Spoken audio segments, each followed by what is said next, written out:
La Commission nationale en charge de la délivrance de la carte nationale de presse a procédé ce mercredi à la remise d'un lot de cartes à la maison de la presse Babacar Touré. Pour cette 7e session, la Commission révèle avoir reçu 1522 demandes depuis l'ouverture des dépôts en mars 2021. À ce jour, 1400 dossiers ont été consultés, 794 demandes acceptées, 696 remises aux ayants droit et 98 en cours de production. L'entrée en vigueur de la carte nationale de presse est fixée pour le 1er septembre 2022. À partir du 1er septembre, lorsque vous devez aller couvrir un certain nombre de manifestations, que ce soit une manifestation publique ou une manifestation privée, que ce soit même une manifestation de rue, lorsque les policiers, les gendarmes et les organisateurs voudront vérifier votre qualité de journaliste ou de technicien des médias, ce ne sont plus vos cartes maison qui feront foi, mais la carte nationale de presse. 1er septembre, lorsque vous devez aller couvrir un certain nombre de manifestations, que ce soit une manifestation publique ou une manifestation privée, que ce soit même une manifestation de rue, lorsque les policiers, les gendarmes et les organisateurs voudront vérifier votre qualité de journaliste ou de technicien des médias, ce ne sont plus vos cartes maison qui feront foi, mais la carte nationale de presse. La carte nationale de presse vise à un meilleur encadrement et contrôle de la corporation. Elle tend surtout à spécifier les vrais professionnels des médias aux faux usurpateurs de fonctions.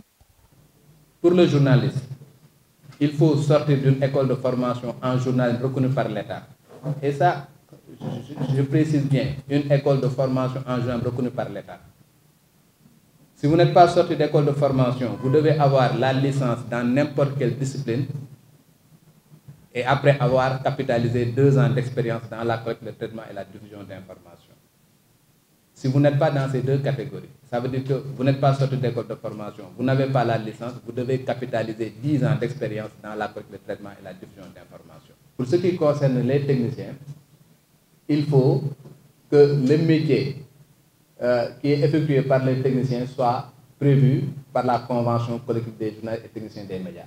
Si vous prenez la convention, vous avez quand même une foultitude de métiers prévus en ce qui concerne les techniciens. Mais en dehors de cela, vous devez travailler dans une entreprise de presse reconnue. En dehors de ça, vous devez travailler dans une entreprise de presse au sens de la loi.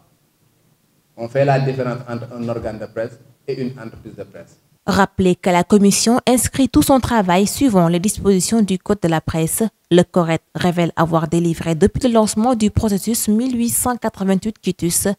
Le Conseil joue un rôle important dans ce processus de délivrance de carte nationale de presse en amont comme en aval.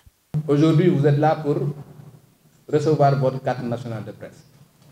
Ça ne veut pas dire qu'après l'obtention de la carte nationale, vous pouvez vous permettre de tout faire. Vous avez une carte qui aura une durée de validité de 3 ans, renouvelable 3 mois avant l'expiration de cette carte-là. C'est-à-dire que si vous obtenez votre carte aujourd'hui, cette carte est valable pour 3 ans. 3 mois avant l'expiration de cette carte-là, vous avez l'obligation de construire à nouveau votre dossier et de revenir au niveau de la Commission pour obtenir une autre carte nationale de presse.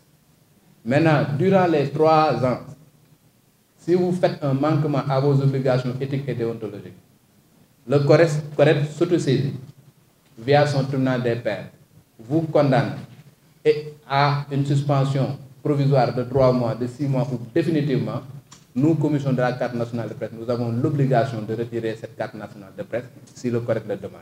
À ce jour, en termes de chiffres, nous, par exemple, au CORED, le nombre de demandes, quand je descendais tout de suite du bureau, nous en sommes à 1888 demandes de quitus. Donc 1888 exactement, depuis que nous avons démarré au mois de mars de l'année 2021. Et Daouda vous a donné les autres chiffres. Il est arrivé, les gens qui ont été condamnés, parce qu'il y a eu des condamnations, surtout à un certain niveau. Par exemple, le premier palier de condamnation, c'est l'avertissement. Ça, on peut laisser passer. Quand quelqu'un a été averti, on se dit, bon, c'est pas grave, on peut passer l'éponge, on lui donne le quitus. Mais tous ceux qui ont été blâmés par le tribunal des pairs du CORED, tous ces gens-là, on leur a refusé le quitus. Et les membres de la commission peuvent en témoigner. Les institutions étatiques et régaliennes sont sensibilisées sur la nouvelle carte, une carte qui offre un certain nombre d'avantages. Pour pouvoir bénéficier du fonds, il y a 2 critères fondamentaux. c'est d'abord être constitué en entreprise de presse. Ça, c'est le premier critère, qui donne beaucoup plus de points aux demandeurs. Ensuite, le deuxième point qui arrive, c'est la carte nationale de presse. Il faudrait impérativement avoir des emplois. Et ces emplois doivent être justifiés par la détention d'une carte nationale de presse. Pour les professions de journalistes et de techniciens des médias, les avantages aujourd'hui, c'est surtout la formation, que ce soit la formation initiale ou la formation continue. L'État peut financer votre formation, mais en détenant la carte nationale de presse. Il l'a dit, il y a certains journalistes qui obtiennent la carte à partir de la validation des acquis d'expérience. C'est parce que ces journalistes n'ont pas fait d'école de formation en journalisme. Une fois qu'ils ont la carte, ils ont la possibilité de se former. Et cette formation peut être financée par le Fonds d'appui et de développement de la presse. Ça, c'est un avantage. Dans le cadre de la coopération, régulièrement, au niveau du ministère, nous recevons des invitations de pays étrangers qui invitent les Sénégalais à donner des candidats pour des formations, des séminaires à l'étranger. Ce qu'on faisait, c'est qu'on envoyait aux entreprises de presse ou aux associations. C'est ces entreprises ou associations qui proposaient des candidats. Maintenant, depuis l'avènement de la carte nationale de presse, aujourd'hui, je pourrais dire que c'est la commission qui va jouer un grand rôle aujourd'hui pour identifier et sélectionner ces candidats qui doivent bénéficier de ces formations. Il y a aussi le côté social. Je parle en présence de membres du fonds d'appui, du conseil de gestion du fonds Bamba Kassé. Je pense que le fonds, dans les semaines à venir, va organiser des rencontres pour essayer de réfléchir un peu sur les orientations du fonds d'appui et de développement de la presse. Dans ces orientations, ce qui est prévu, c'est de beaucoup investir dans le social. Aujourd'hui, beaucoup de journalistes vont à la retraite. Il y a des journalistes, de grands journalistes qui ont contribué à notre formation.